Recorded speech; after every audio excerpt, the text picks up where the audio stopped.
شروع ہم فلسطین کی صورتحال سے کر رہے ہیں، جہاں پر حالات اس وقت بہت زیادہ مخدوش ہیں اور اب 47,000 سے زائد ہمارے بچے، عورتیں، جوان، بزرگ شہید ہو چکے ہیں۔ ایک بہت بڑا انسانی المیہ ہے۔ 22-23 لاکھ لوگوں کو ان کے گھروں کو ملبے کا ڈھیر بنا کے کیمپوں میں ان کو آنے پر مجبور کیا گیا، اور کیمپوں پہ بھی روزانہ کی بنیاد پر بمباری ہو رہی ہے۔ اور افسوس کی بات یہ ہے کہ اسرائیل جو نسل کشی کر رہا ہے، جینوسائیڈ کر رہا ہے، جس کو جو عالمی عدالت ہے اس نے بھی جینوسائیڈ قرار دے دیا ہے، تو اس کا ہاتھ روکنے کے لیے کوئی تیار نہیں ہے، بلکہ سب سے بڑا سرپرست امریکہ اسرائیل کی مکمل پشت پناہی کر رہا ہے۔ اور امریکہ جس کی ذمہ داری ہے کہ وہ امن کو قائم کرے، وہ امریکہ اس وقت دہشت گردی کا سب سے بڑا سپورٹر ہے۔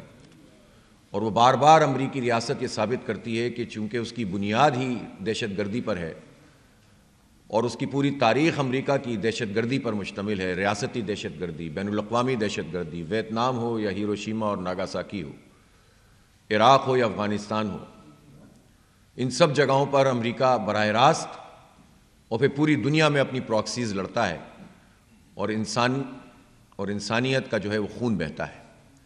تو امریکہ بجائے اس کے کہ اسرائیل کو لگام دے، وہ اسرائیل کو شہ دیتا ہے۔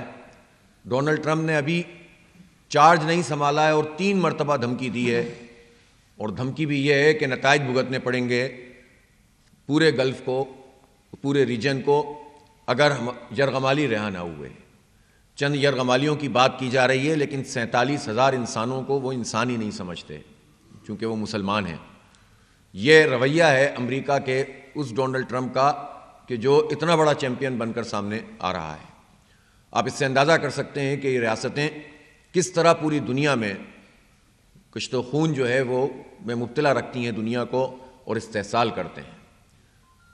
یہ اپنی ترقی اور جو کچھ بھی یہ دنیا میں اپنی اجارہ داری کو قائم کرتے ہیں، وہ انسانوں کے خون پہ کرتے ہیں، ان کا استحصال کر کے کرتے ہیں۔ دنیا میں 80% لوگوں کے وسائل پر 20% لوگوں کا قبضہ ہے۔ بدترین سرمایہ دارانہ نظام قائم ہے، اور اس نظام کو چلانے والے بھی ظاہر یہی لوگ ہیں۔ تو اس لیے ہم یہ سمجھتے ہیں کہ حکومت پاکستان اپنا کردار ادا کرے، اور یہ جو امریکہ کی سپورٹ ہے دہشت گردی کی جو اسرائیل کو فراہم کر رہا ہے، امریکہ کو یا اسرائیل کو یہ طاقت مسلم حکمرانوں کی اور حکمران طبقے کی خاموشی اس کو دیتی ہے۔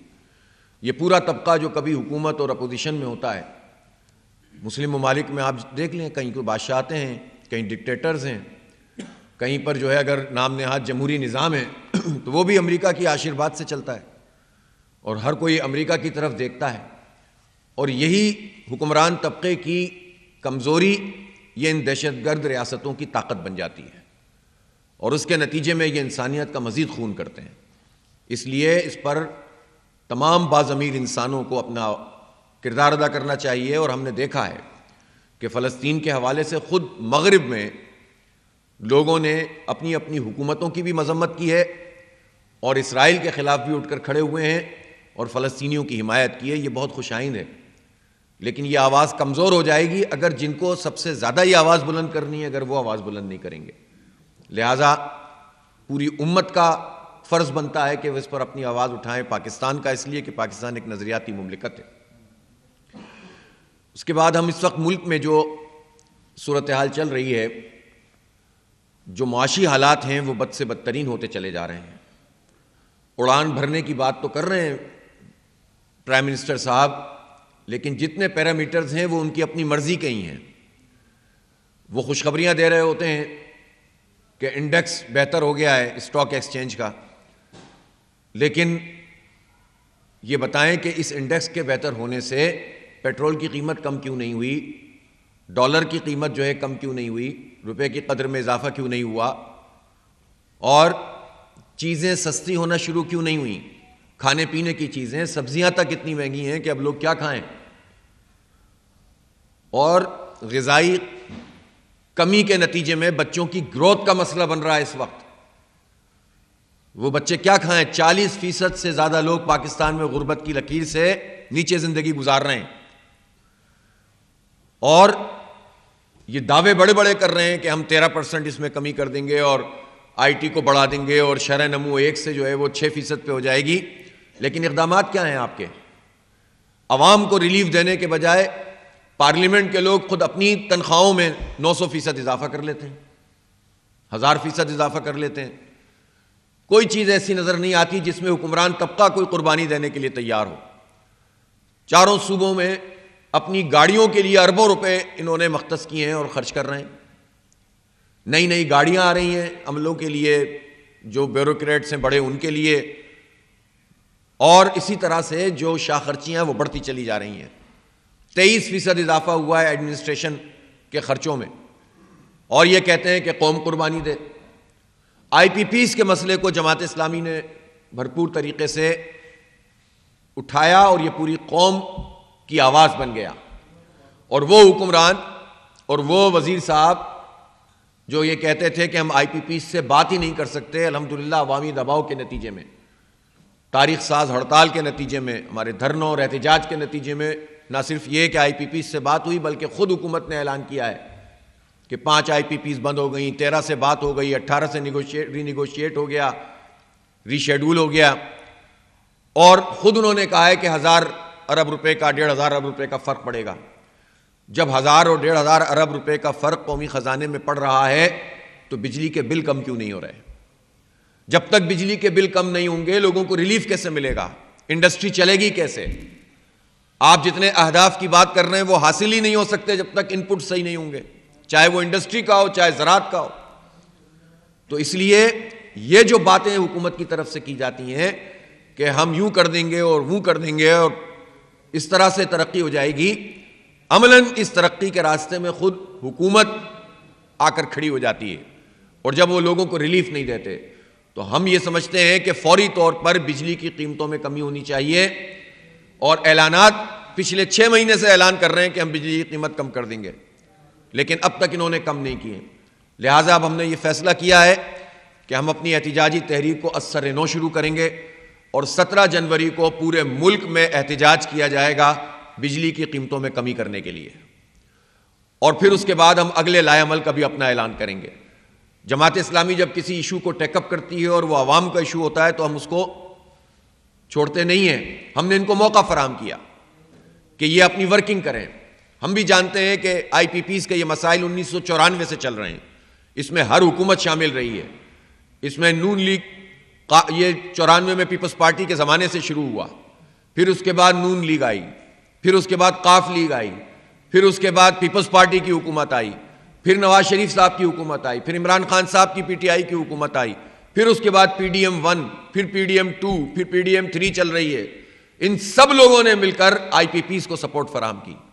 اور آئی پی پیز مافیا آپ سوچیں، خود بتاتے ہیں یہ لوگ کہ 2000 ارب روپے قوم کے ہمارے خون پسینے کی کمائی، یہ وہ 2000 ارب روپے ہیں جو بجلی بنتی نہیں ہے اس کی قیمت ادا کرتے ہیں. اور کن لوگوں کے پاس جاتے ہیں وہ پیسے؟ وہ تھوڑے سے لوگ ہیں، چند 100 لوگ ہیں. چند 100 لوگوں کو فیض پہنچانے کے لیے 2000 ارب روپے قوم کے بجلی کے بلوں میں ٹیکس لگا کے، پیٹرول کی لیوی لگا کے، تنخواہ داروں کا ٹیکس بڑھا کے، کھانے پینے کی چیزوں پر سیلز ٹیکس لگا کے، اور طرح طرح سے لوگوں کو جیبوں پہ ڈاکہ ڈال کے، غریبوں اور مڈل کلاس لوگوں کو برباد کر کے، صنعت کاروں کو تباہ کر کے یہ چند لوگوں کو 2000 ارب روپے دیتے ہیں. اور پھر اس کے بعد صرف یہی نہیں ہے بلکہ ان آئی پی پیز کو انکم ٹیکس سے بھی مستثنا کر دیا اور ہزاروں ارب روپے وہ اس طرح بھی کھاتے ہیں. 2017-18 تک تو اس کا ریکارڈ آتا تھا اور 2017-18 کے بعد اس کا ریکارڈ بھی نہیں آتا. یہ ملا جلا کر رپورٹیں پیش کر دیتے ہیں، پتہ بھی نہیں چلتا کہ مافیاز کی جیب میں کتنے پیسے جا رہے ہیں اور کتنا پیسہ یہ ہمارا کھا رہے ہیں. وہ انکم ٹیکس نہ دیں، تنخواہ دار لوگ انکم ٹیکس دیں، ان کے اوپر آپ لگاتے چلے جائیں. تو یہ اتنا بڑا ظلم ہے، یہ طبقاتی نظام، یہ چند لوگوں کا نظام، یہ خون چوس رہا ہے پاکستان کا اور پاکستان کے عوام کا. اس لیے ہم یہ سمجھتے ہیں کہ ان لوگوں کو تو آپ، اس کا مطلب ہے کہ تقریباً 3000 ارب روپے سالانہ ان لوگوں کی جیب میں جا رہے ہیں ناجائز طریقے سے. جبکہ اگر آپ میٹرک کے بعد فرسٹ ایئر سے لے کر یونیورسٹی کی تمام تعلیم، جس میں انٹرمیڈیٹ شامل ہے، جس میں ڈگری پروگرام شامل ہیں، جس میں ماسٹرز پروگرام شامل ہیں، جس میں تخصص شامل ہے، specialization, P H D program, اس سب کو اگر آپ جمع کر لیں اور اس کی ایوریج فیس ایک طالب علم کی لگا لیں تو یہ سب پیسے بنتے ہیں جو فیس لوگوں سے وصول کی جاتی ہے، جس کے نتیجے میں غریب کا بچہ تعلیم سے فارغ ہو گیا ہے، بالکل نہیں پڑھ سکتا۔ یہ سب بنتے ہیں 570 ارب روپے، یعنی فرسٹ ایئر سے لے کر آخری تعلیم تک پورے پاکستان کے اسٹوڈنٹ جتنے پڑھ رہے ہیں ان کی فیس ختم کر دی جائے، ان سے فیس وصول نہ کی جائے تو گورنمنٹ کو صرف 570 ارب روپے دینے پڑیں گے۔ اس کے لیے تو یہ سوچتے بھی نہیں ہیں، تعلیم کا بوجھ اپنے سر سے اتار کر پھینک رہے ہیں، ہزاروں اسکول پرائیویٹ سیکٹر میں دے رہے ہیں، گرانٹ دیتے نہیں ہیں، اساتذہ کو پراپر طریقے سے ایڈریس نہیں کرتے۔ یہ ان کی صورتحال ہے، تعلیم پہ نہیں لگائیں گے، لیکن چند لوگوں کی جیبیں بھرنے کے لیے یہ قوم سے نچوڑ کر ان کو حوالے کر دیتے ہیں۔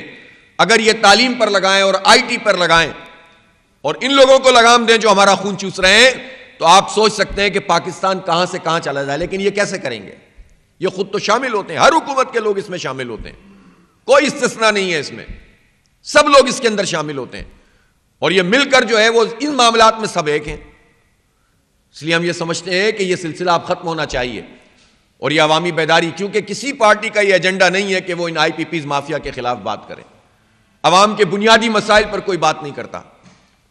پاکستان میں جو بھی پارلیمنٹ بنتی ہے، چاہے وہ 45 والی ہو یا 47 والی ہو، اس میں بیٹھے ہوئے جو لوگ ہیں 70-80% لوگ ارب پتی ہوتے ہیں۔ ان کو کیا پتا عام آدمی کا مسئلہ کیا ہے، پیٹرول کی قیمت کیا ہوتی ہے، اور جب ڈلواتے ہیں پیٹرول تو جیب پر کیا فرق پڑتا ہے۔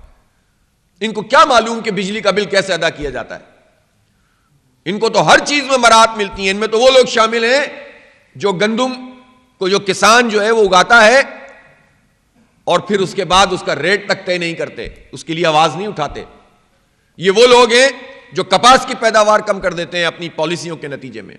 یہ وہ لوگ ہیں جو گنے کی قیمت عام کاشتکار کو ادا نہیں کر رہے ہیں اور چند لوگ ہی اس سے فائدہ اٹھاتے ہیں۔ یہ وہ لوگ ہیں، پھر یہ شوگر مافیا بھی ہوتے ہیں، یہ آٹا مافیا بھی ہوتے ہیں، یہ آئی پی پیز مافیا بھی ہوتے ہیں۔ یہ سب آپ دیکھیں گے ہر پارٹی میں موجود لوگ، چند لوگ ہوں گے جو ملے ہوئے ہوتے ہیں اور ان کو اسٹیبلشمنٹ کی سپورٹ بھی حاصل ہوتے ہیں، کیونکہ اسٹیبلشمنٹ انہی کے ذریعے سے اپنی پورا نظام چلاتی ہے ملک اور اپنی جارحداری کو قائم رکھتی ہے۔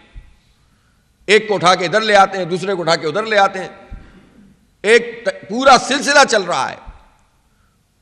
اس لیے ہم یہ سمجھتے ہیں کہ یہ چند لوگوں کا پاکستان نہیں ہے، یہ پاکستان کے عوام کا پاکستان ہے، نہ فوج کے جرنیلوں کا پاکستان ہے، نہ یہ بیوروکریٹس کا پاکستان ہے، نہ یہ جو ہے جاگیرداروں اور وڈیروں اور سرمایہ داروں کا پاکستان ہے۔ یہ پاکستان کے عوام کا ہے۔ اس لیے اس پر یہ مافیا نہیں چلے گا، اس کے خلاف آواز اٹھانی پڑے گی۔ 17 جنوری کو انشاءاللہ ہم بھرپور احتجاج پورے پاکستان میں بیک وقت کریں گے، اور وہیں ہم پھر اگلے لائحہ عمل کا بھی انشاءاللہ تعالی اعلان کریں گے۔ اسی طرح اس وقت جو میں نے زراعت کے حوالے سے آپ سے بات کی ہے، فوری طور پر اس بات کی ضرورت ہے کہ گنے کی قیمت کا تعین بھی ہو اور کسان کو سہولت پہنچائی جائے۔ یہ جو پنجاب کو چونکہ پیسے بھی ملتے ہیں اپنی آبادی کے لحاظ سے تو ٹھیک ہے، عوام تک منتقل ہونے چاہیے، لیکن جو پالیسیاں پنجاب حکومت بنا رہی ہے، ایک طرف انہوں نے 15-17 ہزار اسکولوں کو مزید اپنے سر سے اتارنے کی کوشش کی ہے، جس سے ایک بحران پیدا ہوگا۔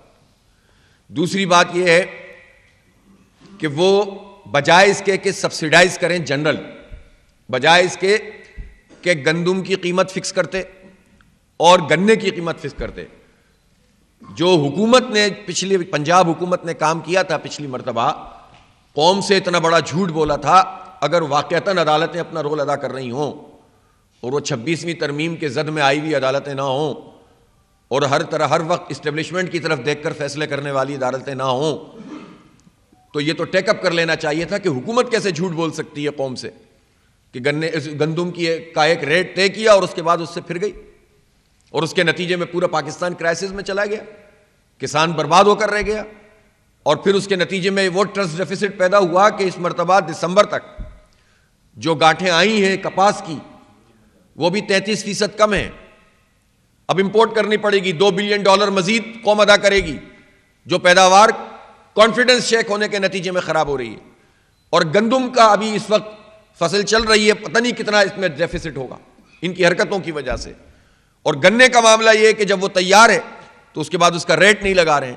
جب اس کا وہ ریٹ نہیں لگا رہے ہیں تو اس کے نتیجے میں کتنا بڑا بحران ہے. لیکن کہتے ہیں ہم کسان کارڈ، بھائی کسان کارڈ تو قرضہ اسکیم ہے، کتنے مہینے تک آپ ادا نہیں کریں گے تو پھر اس کے بعد یہ قرض در قرض لوگ جگڑتے چلے جائیں گے.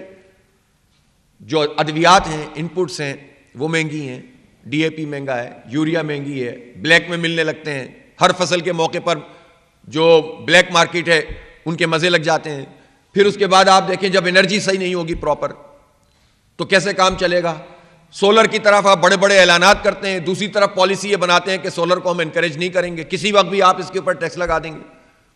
اس لیے کہ آپ کی ان حرکتوں کے نتیجے میں جو حکمران طبقہ ہے ایک کرائسس میں پاکستان آ گیا ہے. سولر میں لوگ منتقل ہو رہے ہیں سہولت کے لیے تو مزید جو ہے وہ ڈیفیسٹ پیدا، بجلی کی پیداوار اور استعمال کا ایک ڈیفیسٹ پیدا ہوتا چلا جا رہا ہے جس کی مزید قیمت قوم کو ادا کرنی ہے.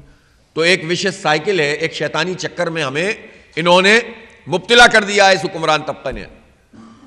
صحیح جب تک پالیسی نہیں کریں گے، لوگوں کو سہولت نہیں دیں گے، یہ مسئلہ حل نہیں ہوگا. لہٰذا زراعت کا یہ شعبہ جس میں اب بھی بہت بڑی گنجائش موجود ہے، اس پر پراپر طریقے سے یہ کسان کارڈ کی جو ایسی اسکیمیں ہیں نا جس سے یہ صرف پولیٹیکل فائدہ اٹھانا چاہتے ہیں، لوگوں کو بیوقوف بنانے کا عمل ختم کرو اور پالیسی وہ بناؤ جس سے ہر کوئی فائدہ اٹھا سکے اور قوم آگے بڑھ سکے، بجائے اس کے کہ آپ اس میں بھی کچھ مافیاز کو بیچ میں لا کے پسند کے لوگوں کو نوازنے کا سلسلہ شروع کر دیں. اس لیے ہم یہ سمجھتے ہیں کہ ایشوز تو بہت زیادہ ہیں، اس پہ بات ہو سکتی ہے، لیکن میں ضرور بات کرنا چاہتا ہوں. میرے ساتھ یہاں پر ہماری لیڈرشپ پوری موجود ہے، دیر سے تعلق رکھنے والے ہمارے صاحبزادہ طارق اللہ صاحب موجود ہیں، صاحبزادہ فصیح اللہ صاحب موجود ہیں، ملک بہرام صاحب موجود ہیں، مخزن الدین صاحب موجود ہیں. ہماری پوری لیڈرشپ، محمد علی صاحب جو ہمارے ایم پی اے رہے ہیں وہ موجود ہیں. یہ سب وہ لوگ ہیں کہ جو خدمت کرتے ہیں. یہ وہ لوگ ہیں کہ جب ان کو موقع ملا ہے، کسی کو کوئی ڈسٹرکٹ کا اگر ناظم رہا ہے، کوئی ایم این اے رہا ہے، کوئی ایم پی اے رہا ہے تو دیانتداری سے، ایمانداری سے قوم کی خدمت کی ہے. اور اس وقت بھی الحمدللہ پوری طرح موجود ہیں. یہ بے داغ لوگ الحمدللہ یہ جماعت اسلامی نہیں، یہ قوم کی شناخت ہے. اور ہم یہ سمجھتے ہیں کہ اس وقت جو ہمارا خیبر پختونخوا کا صوبہ ہے وہ شدید پریشانی کا شکار ہے اور بدامنی پھیل رہی ہے. قبائلی علاقے اس وقت بے چین ہیں اور حکومت کی کوئی واضح ایسی چیز نظر نہیں آ رہی کہ جس کے نتیجے میں امن قائم کرنے کی طرف ہم جائیں. اس وقت سب سے بڑی ضرورت اس بات کی ہے کہ افغانستان سے ہمارے معاملات صحیح ہونے چاہیے، اور افغانستان سے معاملات صحیح ہونے کا جو طریقہ ہے وہ مذاکرات ہیں، وہ گفتگو ہے، وہ بات چیت ہے.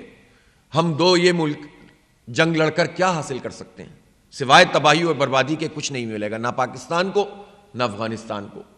لہٰذا پاکستان کی حکومت کی ذمہ داری ہے کہ اس میں وہ رول ادا کریں اور وہ طریقہ اختیار کریں جس سے افغانستان اور پاکستان کے درمیان اعتماد سازی کا عمل آگے بڑھے. اسی طرح سے افغانستان کی حکومت کی بھی یہ ذمہ داری ہے کہ ان کی سرزمین پاکستان میں دہشت گردی کے لیے استعمال نہ ہو. ہم بھائی ہیں، دوست ہیں، ہم نے ایک دوسرے کے ساتھ دکھ جھیلے ہیں، ہم نے ایک دوسرے کو سپورٹ کیا ہے. پاکستان کے لوگوں نے اپنے دل کھول دیے تھے جب افغانستان پر روس نے اٹیک کیا تھا. یہ سب ہمارے بھائی ہیں جو ہمارے گھر پاکستان میں رہے ہیں. ایسے جو بارڈر ہے اس پر اس طرف اور اس طرف ایک ہی جیسے قبائل رہتے بستے ہیں. اس پورے بارڈر پر ہمیں کبھی فوج کی ضرورت نہیں پڑی تھی. یہ ہمارے فوجی جرنیلوں کا کارنامہ ہے. یہ جنرل مشرف کا کام ہے کہ اس نے امریکہ کی جنگ میں ہمیں جھونک دیا اور اس وقت جتنی پارٹیاں تھیں وہ سب سپورٹ کر رہی تھیں اسے، اور اس کے نتیجے میں پاکستان میں دہشت گردی بڑھی، اس کے نتیجے میں بھارتی را آ گئی، اس کے نتیجے میں CIA گھس گئی، اس کے نتیجے میں بلیک واٹر گھس گئی. وہ پولیٹیکل لوگوں پہ اثر انداز ہوتے ہیں، وہ NGOs پہ اثر انداز ہوتے ہیں، وہ اداروں پہ اثر انداز ہوتے ہیں، وہ دہشت گردی کی کارروائیوں میں یہ بڑی بڑی دنیا کی جو ایجنسیاں ہیں یہ انوالو ہیں اور اپنی پراکسیز یہاں پر لڑ رہی ہوتی ہیں. اس کے نتیجے میں ہمارا پورا بارڈر غیر محفوظ ہوا، پھر یہاں فوجی آپریشن کرنے پڑے اور ہمیشہ ہم نے اس کی مخالفت کی. ہم آج بھی مخالفت کرتے ہیں کسی بھی فوجی آپریشن کی. فوجی آپریشن فوج کو بھی نقصان پہنچاتا ہے، قوم کو بھی نقصان پہنچاتا ہے. اپنی پالیسیوں کو ریوزٹ کریں، ڈیولپمنٹ کریں، لوگوں کو امپاور کریں، وہاں سہولتیں دیں، نوجوانوں کو سہولتیں دیں. میں پوچھنا چاہتا ہوں پاکستان کی کون سی یونیورسٹی ایسی ہے جہاں پر کوئی ڈگری پروگرام آئی ٹی کا ہو اور اس کی فیس سیمسٹر کی بھی 1 لاکھ روپے سے کم ہو. غریب کہاں جائیں؟ مڈل کلاس کے لوگ کہاں جائیں؟ آپ کوئی سہولت لوگوں کو دینے کے لیے تیار نہیں ہیں اور پھر اس کے بعد کہتے ہیں کہ جناب ہم سے کنٹرول نہیں ہو رہا. نیشنل ایکشن پلان بناتے ہیں, یک رخا پلان ہوتا ہے, فوجی عدالتیں قائم کر کے آپ فیصلے سناتے رہے, لیکن جو تعلیم کے میدان میں ڈیولپمنٹ کرنی تھی, جو صنعتوں میں ڈیولپمنٹ کرنی تھی, جو لوگوں کو روزگار دینا تھا, وہ نہیں دیا. یہی وجہ ہے کہ پورا خیبر پختونخوا بھی اور بلوچستان اس میں انریسٹ ہے. اور نوجوان جب ان کے پاس کچھ نہیں ہوتا تو مختلف طریقوں سے لوگ ان کو پھر گھیرنا شروع کر دیتے ہیں. تو اپنی قوم کو اعتماد دینے کے لیے لوگوں کو بااختیار بنانا ہوگا, تعلیم یافتہ بنانا ہوگا, روزگار دینا ہوگا, اور لوگوں کو یہ نظر تو آئے کہ آپ اس طرف قدم اٹھا رہے ہیں. جب یہ قدم نہیں اٹھتے تو اس کے نتیجے میں پھر دہشت گردی مزید پروان چڑھتی ہے, پھر ہماری سرزمین استعمال ہوتی ہے. اس لیے ہم یہ سمجھتے ہیں کہ فوجی آپریشن مسئلے کا نہ کبھی حل تھا نہ ہے, نہ بلوچستان میں اس سے کوئی فائدہ ہوا ہے, نہ خیبر پختونخوا میں, نہ کراچی میں اس سے کوئی فائدہ ہوا ہے. دہشت گردوں کو پکڑنے سے کوئی نہیں روکتا, مجرموں کو سزا دینے سے کوئی نہیں روکتا, لیکن جب آپ آپریشنز کرتے ہیں تو اس کا خمیازہ سب کو بھگتنا پڑتا ہے. اس لیے جماعت اسلامی بہت واضح موقف رکھتی ہے. ہم اس وقت بھی ملٹری کورٹس کے مخالف تھے جب یہ ساری جماعتیں مل کر اسٹیبلشمنٹ کے کہنے پر ملٹری کورٹس بنا رہی تھیں, جس میں نون لیگ کے دور میں 1998 میں بنی, اور پھر اس کے بعد یہ ابھی 2014-15 میں بھی بنی, پھر 17 میں, پھر ایکسٹینشن. تو یہ تمام لوگ اکٹھے تھے, پی ٹی آئی, نون لیگ, پیپلز پارٹی, یہ سب نے مل کر ملٹری کورٹس بنائے. ہم نے اس وقت بھی مخالفت کی تھی. پھر اس کا خمیازہ بھگتنا پڑتا ہے قوم کو. اس لیے جو ملٹری کا کام ہے وہ ملٹری کو کرنا چاہیے, جو سیاستدانوں کا کام ہے وہ سیاستدانوں کو کرنا چاہیے. لیکن اگر چند مافیاز سے ساتھ مل کر فارم 45 کے بجائے فارم 47 کی حکومتیں قائم ہوں گی تو کبھی بھی اعتماد سازی کی فضا آگے نہیں بڑھ سکے گی. ہم یہ سمجھتے ہیں کہ بلوچستان اور یہ خیبر پختونخوا, ان دونوں چیزوں پر جو سنجیدگی حکومت کی ہونی چاہیے وہ نظر نہیں آتی ہے. بہت شکریہ. میں کشمیر کے حوالے سے ایک علیحدہ سے پریس کانفرنس انشاءاللہ کروں گا. صرف اتنا ضرور کہنا چاہتا ہوں کہ کشمیر کا یہ معاملہ, اس پر قومی اتفاق رائے ایک جنرل موجود ہے. اس اتفاق رائے کی روشنی میں کشمیر کے ایشو کو سفارتی محاذ پر بھی, سیاسی محاذ پر بھی, بین الاقوامی محاذ پر بھی, اور اپنا حق حاصل کرنے کے لیے عسکری محاذ پر بھی اپنی جان پیدا کرنی پڑے گی. کشمیر پاکستان کا حصہ ہے. ہمارا جو ہے یہ شہرگ ہے, قائد اعظم نے کہا تھا. تو شہرگ کی کو برہمن سامراج کے اور ہندوتوا کے حوالے کر کے اتنے سکون سے جو لوگ بیٹھے ہوئے ہیں, تو وہ سکون ہمیں کھلتا ہے, ہمیں پریشان کرتا ہے.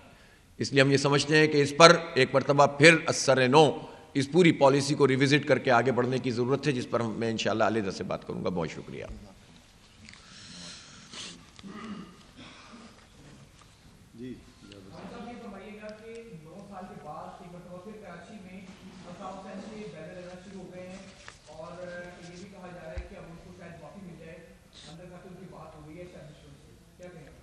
اچھا, یہ تو اس طرح کی چیزیں ہوتی رہتی ہیں. میرا خیال ہے کہ اب ایم کیو ایم کی کوئی بھی فارم ہے وہ اب مسترد ہو چکی ہے. اب اس میں کیا ضرورت ہے کہ اس طرح کی چیزیں کر کے اسٹیبلشمنٹ کبھی کچھ کروائے کبھی کچھ کروائے اور اس کے نتیجے میں جو ہے وہ اپنے آپ کو ہی خراب کرے.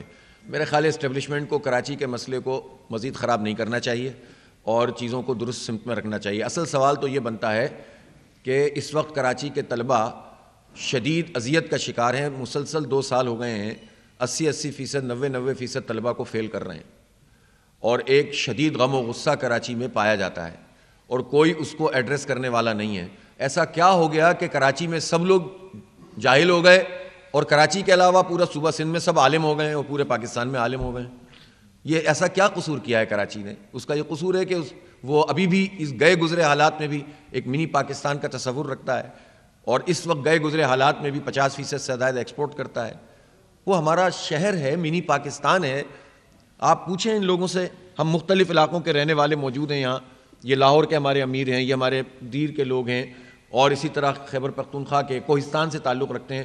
ہر ایک کا عزیز رشتہ دار وہاں پر موجود ہیں, ہر ایک کے تعلقات وہاں. کراچی ایسی جگہ ہے جو سب کا شہر ہے, لیکن اس کراچی کے ساتھ جو سلوک کرتے ہیں یہ لوگ, وہاں تعلیم کا بیڑا غرق کر دیا. اور اس میں سب سے بڑی قصوار پیپلز پارٹی اور ایم کیو ایم, ان لوگوں نے تباہ کیا ہے. 40 سال سے یہ لوگ مسلسل ساتھ ہیں, ابھی بھی حکومت میں اکٹھے ہیں, نورا کشتی لڑتے رہتے ہیں. ایک تو یہ عجیب طریقہ اختیار کیا ہے کہ حکومت میں شامل رہتے ہیں اور بیان بازی کرتے رہتے ہیں اور مراعات پوری حاصل کرتے ہیں, سیٹیں پوری مل جاتی ہیں, فارم 47 میں مسلط ہو جاتے ہیں. بلاول صاحب پچھلے دنوں کہہ رہے تھے کہ یہ کیبل کیوں کٹ رہے ہیں, کون سی شارک مچھلی ہے جو صرف ہمارے کیبل کھاتی ہے. بھائی آپ جواب دیں نا, آپ سوال کیوں کر رہے ہیں؟ آپ حکومت کا حصہ ہیں, آپ کے گورنر ہیں, آپ کے صدر مملکت محترم موجود ہیں, آپ نے رجیم چینج کی ہے, آپ فارم 47 پر مسلط ہوئے ہیں, جواب دینے کے بجائے سوال کر رہے ہوتے ہیں. قوم اب اتنا بیوقوف نہیں بنے گی کسی کے اس طرح کی باتوں سے. اس لیے کراچی کا اس وقت ایشو ایڈریس کرنا ہوگا. پانی کو بلک رہا ہو وہ شہر, مسلط قبضہ کر کے میئر کو بنا دیا گیا ہو, کوئی پوچھنے والا نہیں ہے شہریوں کے مسائل پر, اور پھر اس طرح کی چیزیں کر کے بینر لگوا کے اور ہٹوا کے اگر اسٹیبلشمنٹ یہ سمجھ رہی ہے کہ کراچی کا مسئلہ حل کرے گی تو کبھی بھی حل نہیں ہوگا. کراچی کا مسئلہ اسٹیبلشمنٹ نے ہی خراب کیا ہے قبضہ میئر کو مسلط کر کے. جی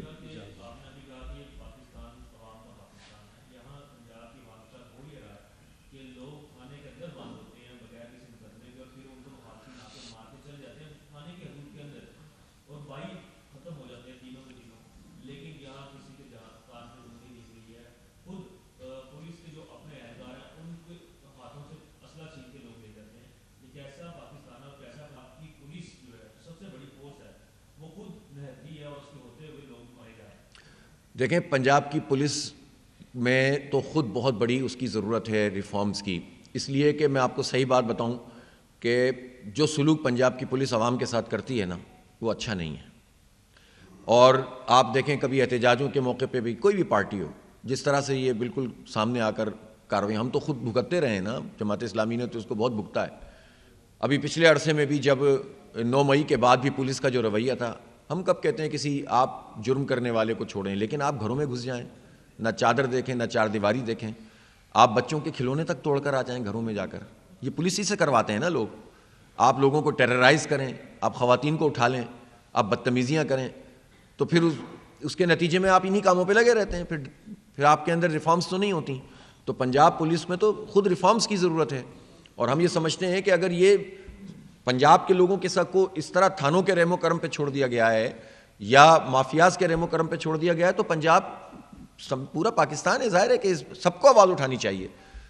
یہ ظاہر ہے ہمارا آدھا 53% آبادی پنجاب کی ہے, تو اس لیے یہاں کی جو بھی قیادتیں ہیں ان کا کام ہے. دیکھیں, ہم نے اس سلسلے میں بہت تیزی سے الحمدللہ ہم نے ممبرشپ بھی کی ہے پچھلے دنوں, اور اب ہم عوامی کمیٹیوں کا سلسلہ شروع کیا ہے. ہم چاہتے ہیں کہ ہر گاؤں کی سطح پر, ہر محلے کی سطح پر یہ عوامی کمیٹیاں بنیں, اور یہ عوامی کمیٹیاں پھر ان سب ایشوز کو ایڈریس بھی کریں گی, جس میں اگر کسی کے ساتھ زیادتی ہوگی تو ہم اس پر انشاءاللہ عوام کی طاقت سے پھر اس کی مزاحمت بھی کریں گے. تو ہم یہ سمجھتے ہیں کہ یہ اب تیز رفتاری سے خود جماعت اسلامی کے کارکنوں کو عوامی کمیٹیاں بنانے کا یہ کام شروع کر دینا چاہیے, تاکہ عوام کے ساتھ مل کر ہم ان تمام چیزوں کا سدباب کر سکیں.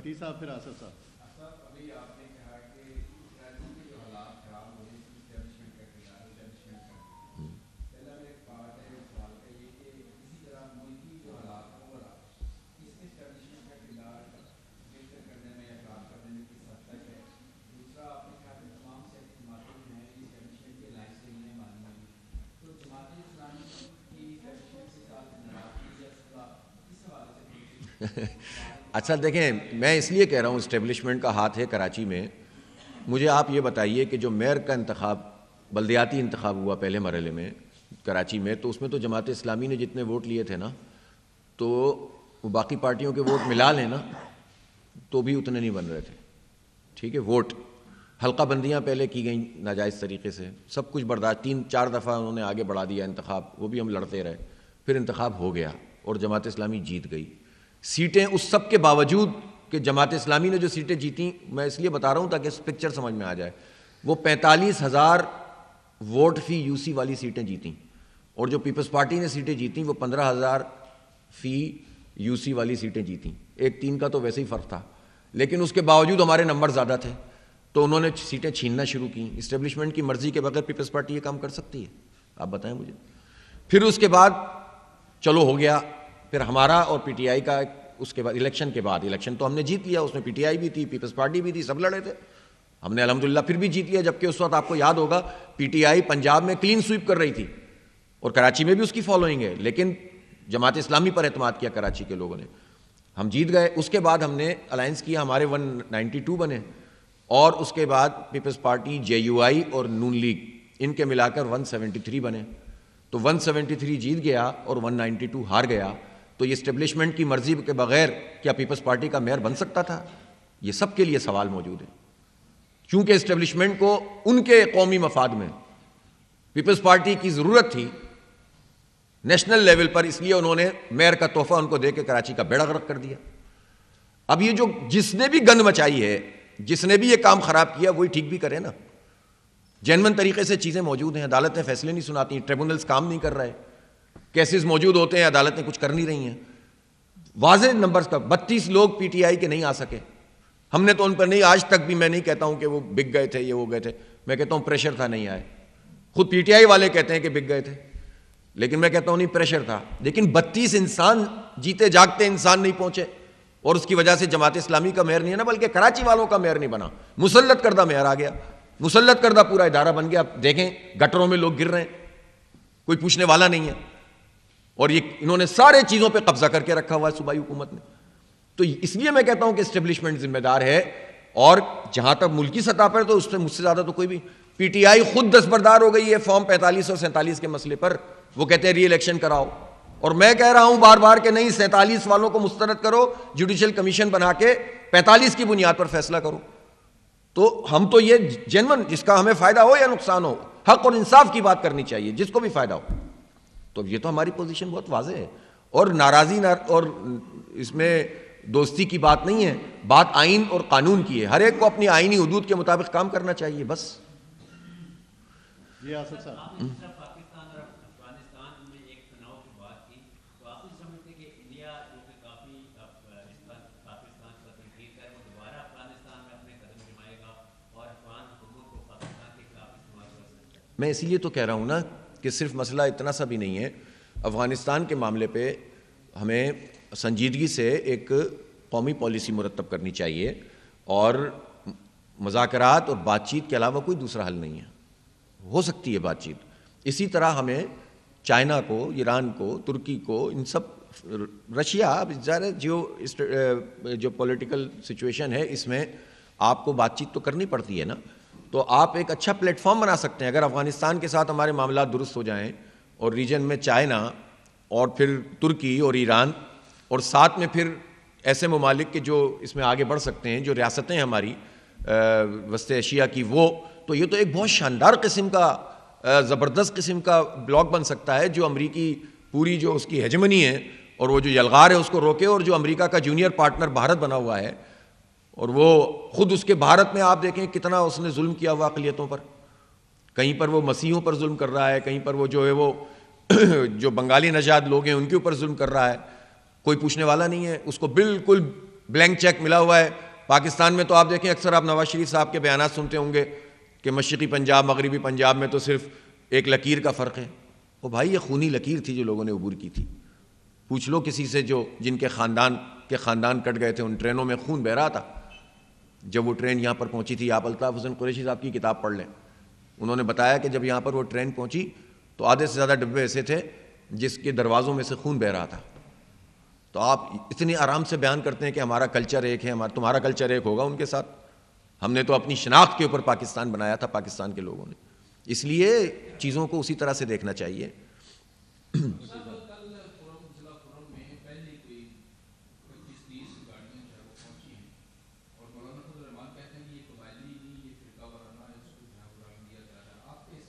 بالکل ایسا ہی ہے کہ کرم کا مسئلہ, دیکھیں ہماری لیڈرشپ بھی یہ سب جانتی ہے, سب بیٹھے ہوئے ہمارے ساتھ, اور ہمارا الحمدللہ وہاں جماعت اسلامی کا رول تو وہ رول تھا کہ جس میں ہم نے اس تفریق کو ختم کرنے کی کوشش کی اور سب کو ساتھ ملانے کی کوشش کی. بدقسمتی سے زمینوں کا مسئلہ بھی ہے, قبائل کا مسئلہ بھی ہے, اور اس کو فرقہ وارانہ رنگ بھی دیا جا رہا ہے.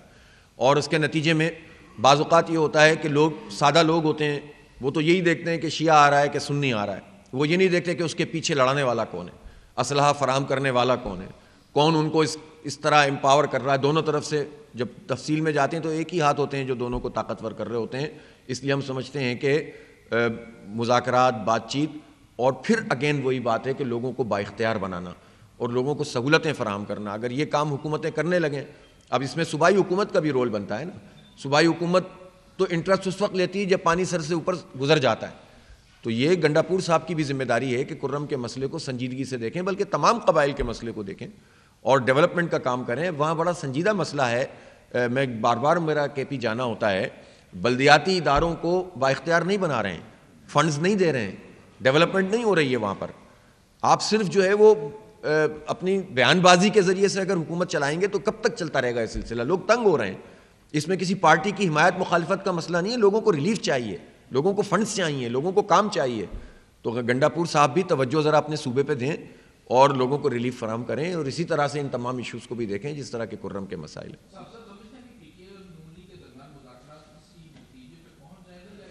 میری خواہش ہے کہ یہ مذاکرات کامیاب ہوں, اور ہم چاہتے ہیں کہ بات چیت کے ذریعے سے مسائل حل کیے جائیں اور ہر چیز تحریر میں ہو, سب کے سامنے ہو.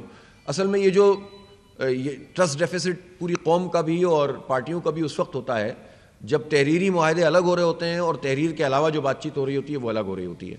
تو میں سمجھتا ہوں کہ ظاہر ہے کہ جو پی ڈی ایم کی حکومت ہے وہ تو فوج کے اور اسٹیبلشمنٹ کی مرضی کے بغیر مذاکرات نہیں کر سکتی. تو میرا تو یہی خیال ہے کہ اسٹیبلشمنٹ کی مرضی سے ہی مذاکرات ہو رہے ہیں. تو جب اسٹیبلشمنٹ کی مرضی سے مذاکرات ہو رہے ہیں تو پھر یہ تحریری مذاکرات ہونے چاہیے اور قوم کے سامنے آنے چاہیے, اور یہ کامیاب بھی ہونے چاہیے, بجائے اس کے کہ بس اسی میں ملجھتے رہیں اور پوری قوم کا جو ہے وقت ضائع ہوتا رہے. تمام سیاسی قیدیوں کو, عمران خان سمیت, ہم بار بار یہ بات کہتے ہیں کہ ان کو ریلیف ملنا چاہیے, ان کو رہا ہونا چاہیے, اور جو آئینی اور قانونی طریقہ ہے اس کے مطابق تمام معاملات ہونے چاہیے.